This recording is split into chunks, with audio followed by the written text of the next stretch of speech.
Let's look at All of Me. This happens to be the first jazz standard I ever learned. We'll look at it in 3 levels of difficulty, starting with how I first learned it and finishing up with how I might play it now.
A couple resources you'll need before we get started.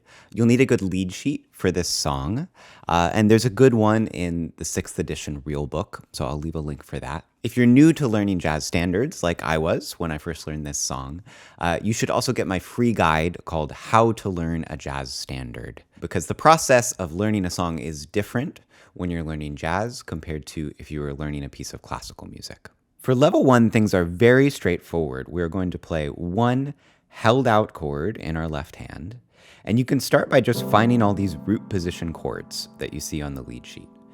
So we have C major 6, E dominant 7. For now, I'm really going to stick to root position just to learn the chords. So A dominant 7, we can go down here, even though it's a little muddy.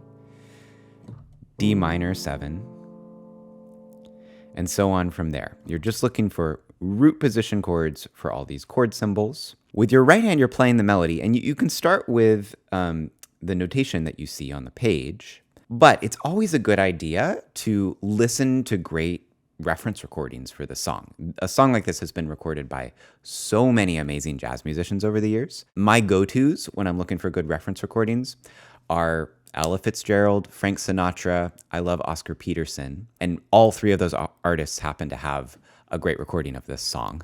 So you can check those out, listen closely to them, and it might give you ideas about how you want to interpret the melody. Because when you see the rhythmic notation, especially for a melody like this on a lead sheet, that's not a strict rule. For example, on this lead sheet, this is the same as in the Real Book, we see a lot of these quarter note triplets.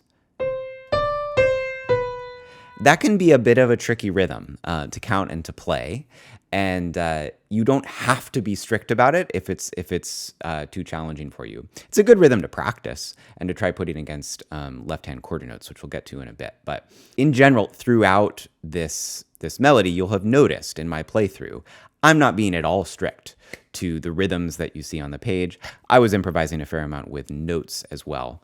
But to start with, just improvising with the rhythm that you use as you play the melody and thinking about the lyrics of the song.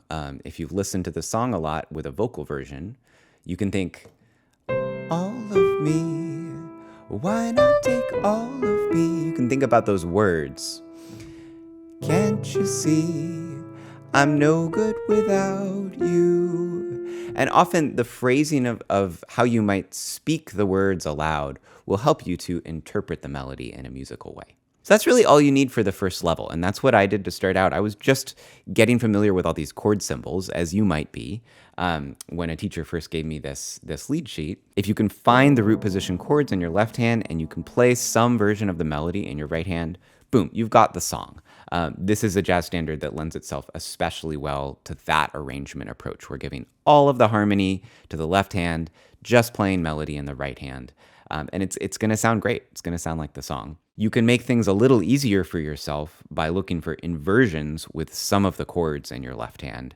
So for example, when you go from E dominant 7 to A7, you might want to play this second inversion shape. And that's often going to work really well in jazz songs we're often moving around the circle of fifths counterclockwise in this kind of dominant to tonic relationship, 5 to 1, from the E to the A. And anytime harmony moves in that direction, moving from E dominant 7 to A minor 7, for example, we can also invert the A minor 7. And we go from D minor 7 to G dominant 7, we can invert the G7. So those are going to be useful inversions to find in your left hand. Other than that, in level 1, I recommend you just stick to root position chords. You can leave out the fifth of the chord if you want to. You might have heard of that. That's called shell voicings. But you're also welcome to just play all 4 notes in the chord exactly as the theory prescribes, and put your right hand against that. So here's how that would sound, our level 1 version.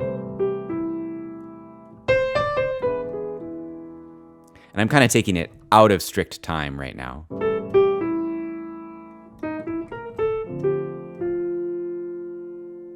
Here, I'm going to need to watch out for running into my right hand. I can just play an E triad if I want. There's that inversion for A minor 7.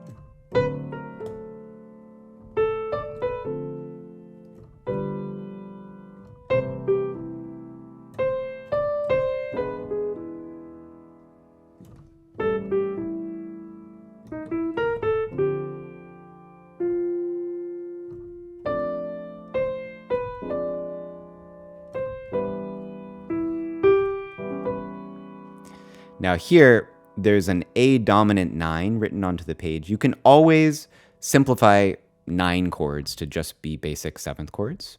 The 9 of the A dominant 9 is B. And this is very common on lead sheets. We see this 9 here because that note is in the melody. A lot of times when whoever made the lead sheet actually puts the extension into the lead sheet instead of leaving it up to your discretion, it's often to tell you, hey, that note is happening in the melody. So make sure whatever chord voicing you use matches with that melody note. So that's happening here. And I can play that 9 in my left hand and play a rootless voicing here, leaving out the A. Or I can just play A dominant 7 in second inversion here in my left hand and leave the 9 to the melody. Same thing happens with this G13. The 13 is this note in the melody, this E. So I can just play a basic G dominant 7 in my left hand if I want to. Again, in an inversion here. And then here's the end of the tune. And even at level 1, it might be fun to play this little bassy ending, count bassy ending.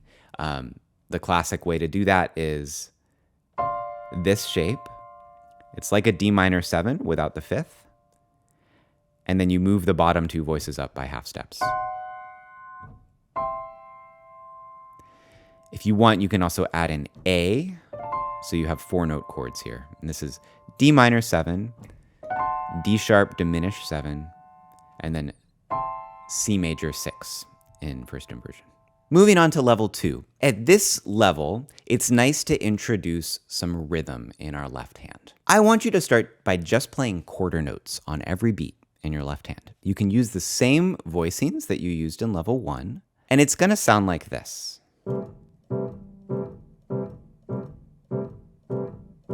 Pretty boring, right?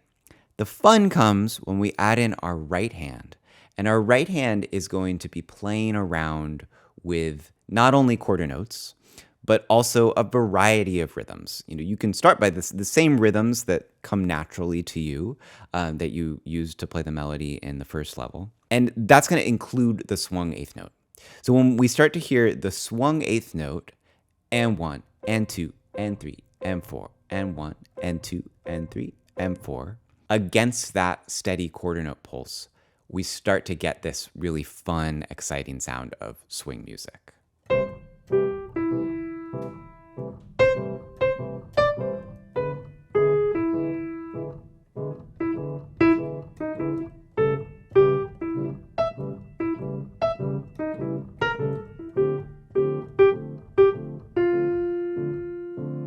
So I was improvising some there with my right hand, just adding in extra rhythm, trying to find extra moments on the upbeat, that second swung 8th note, to add an extra rhythm with my right hand.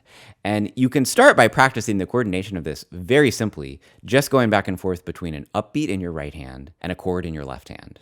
And 1, and 2, and 3, and 4, and 1, and 2, and 3, and 4. If the feeling of this swing rhythm is new to you, a great way to get more comfortable with it is to play along with a drum track of swing brushes. And there's a great free example of that on YouTube that I will link to in the video description. So what I love about this approach, this level 2 approach, is that we're actually starting to train the rhythmic coordination that we need for stride. Stride piano is what we're headed towards in level 3. That's this oompa quarter note pattern with the left hand. And the rhythm is the same if you stay in one place and play a single chord voicing. So we're practicing that rhythmic coordination. And as you saw, this is also a chance to start practicing a bit of improvisation. And we often think of improvisation in these heroic terms. I'm going to play a great improvised solo from scratch.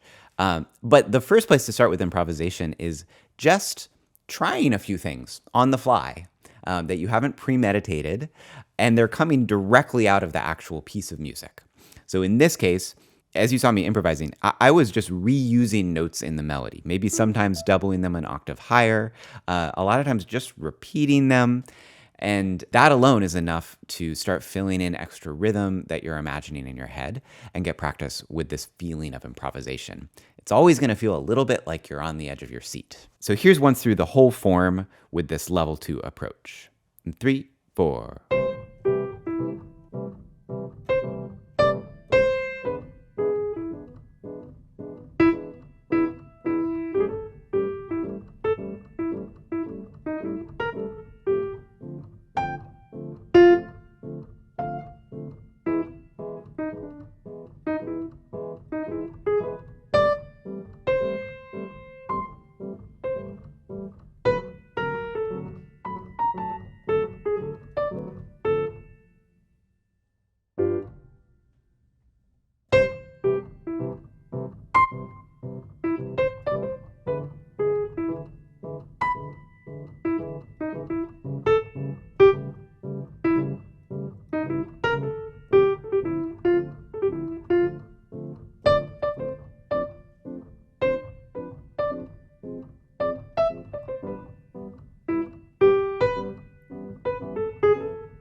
Now to level 3, and this is stride piano. So you're going to be starting with these basic voicings that you had in your left hand, but breaking them up.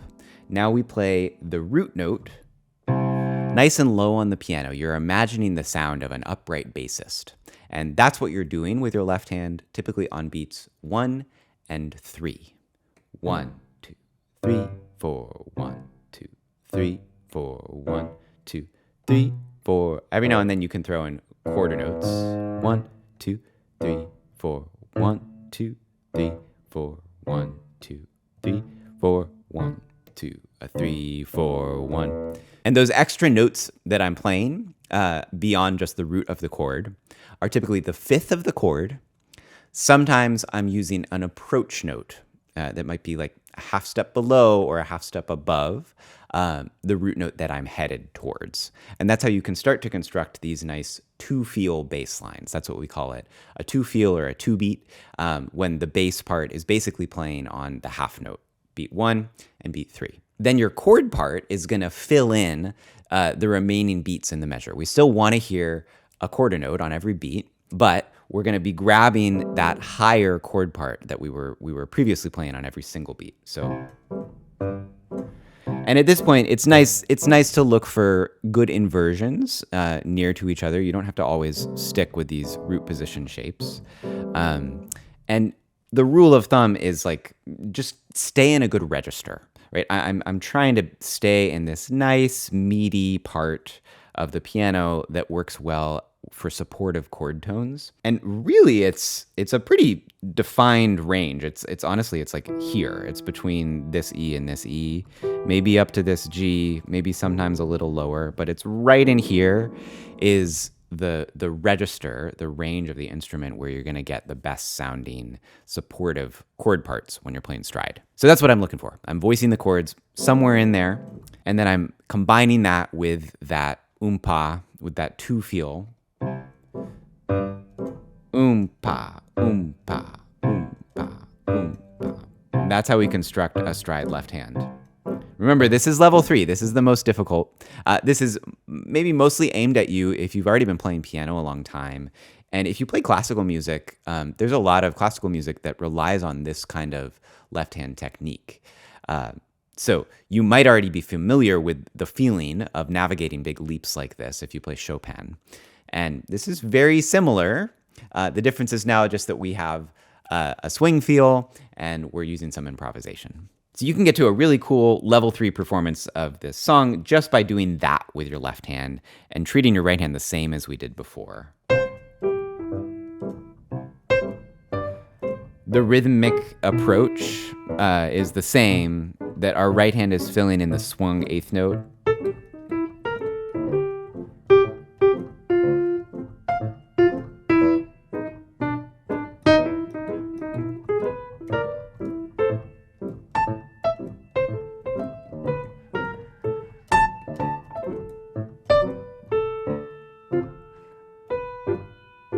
If you want to get a little bit more advanced with your right hand, obviously I'm starting to open up and improvise fills that really come from, a soloistic vocabulary, which is beyond the scope of this song tutorial video.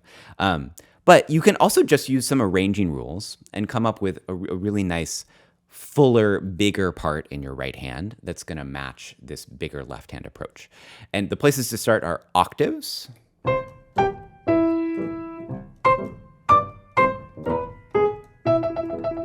You can do a little tremolo like that. It sounds kind of funny on a keyboard.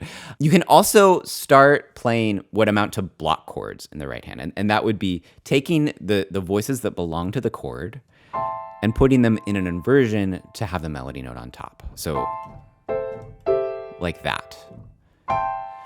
And you can try throwing in passing chords as well. Again, beyond the scope of this video, but here I'm going 1, 7 diminished 7, 1.